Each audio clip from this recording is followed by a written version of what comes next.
Hello and welcome to another edition of Skyrender Studios' Honest Video Game Review. My name is Michael aka Mizco, and today we take a look at Gauntlet.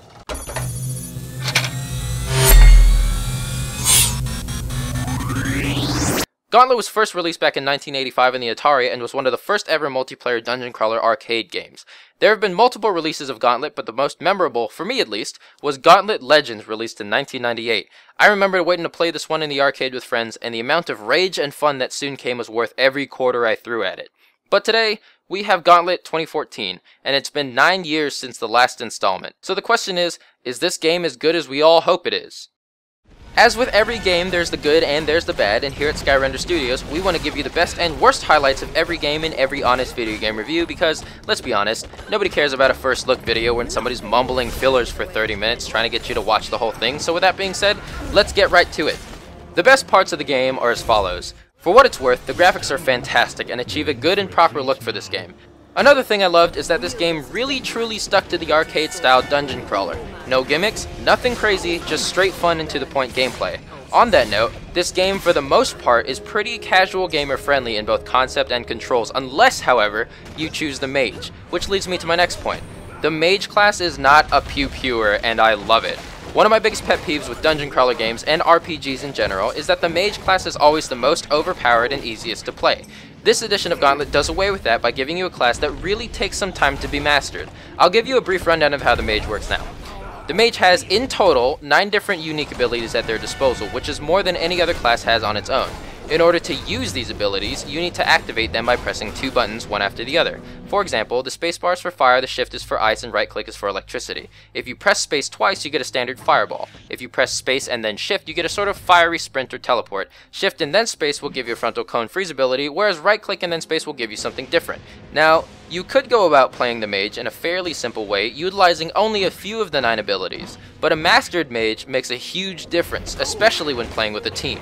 Memorizing and switching back and forth between spells that are best for the current situation in the heat of the moment definitely takes some practice and getting used to, but I absolutely love this take on what is usually a pretty standard and self-explanatory class. Another great thing about this game is that instead of class abilities, relics can be purchased at the store before you run into the level, and they're upgradable.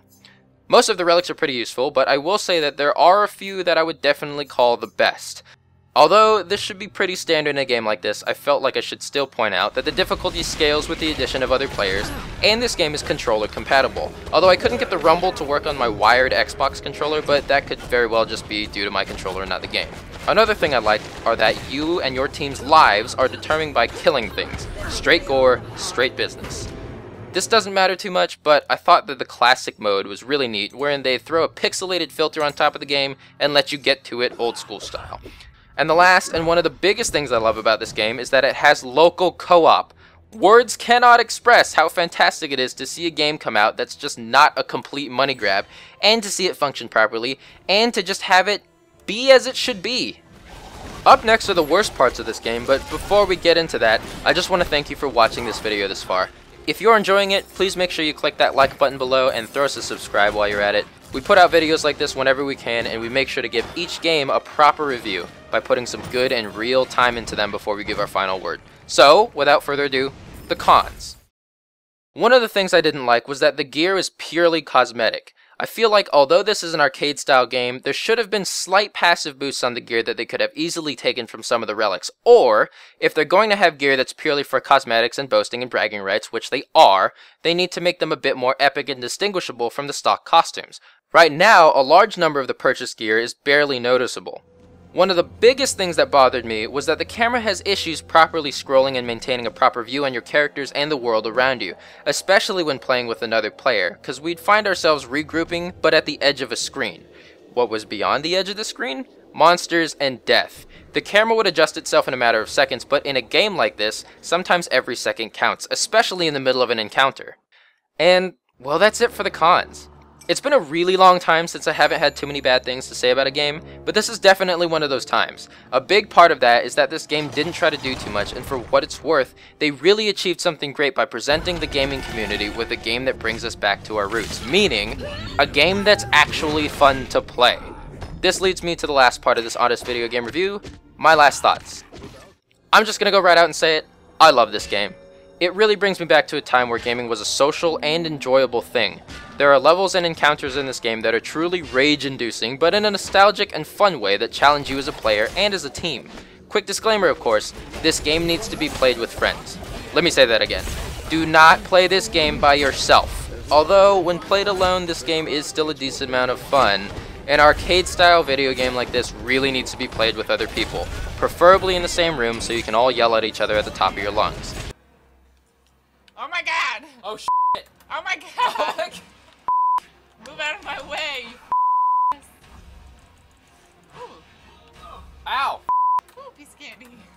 This game is simple, elegant, action-packed, and just downright fun. And in that, it's a gem in the midst of some truly mediocre releases. I'm gonna go ahead and give this game a 9 out of 10 with a thumbs up for recommendation at its current price of $20 on Steam. Let me tell you right now, I do not give that rating out lightly. Go get some friends, some snacks, some drinks, buy the 4-pack of this game, or just one copy and play locally and have the most fun you've had in a long time. That's it for this honest video game review, guys. Make sure you tell me whether you agree or disagree in the comments below, and tell us which video game you'd like for us to review next, new or old. Otherwise, please, please, please, throw us a like and subscribe to let us know we're doing something right, and we'll see you next time.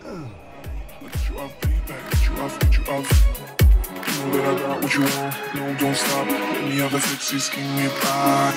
I'll get you off, baby, get you off.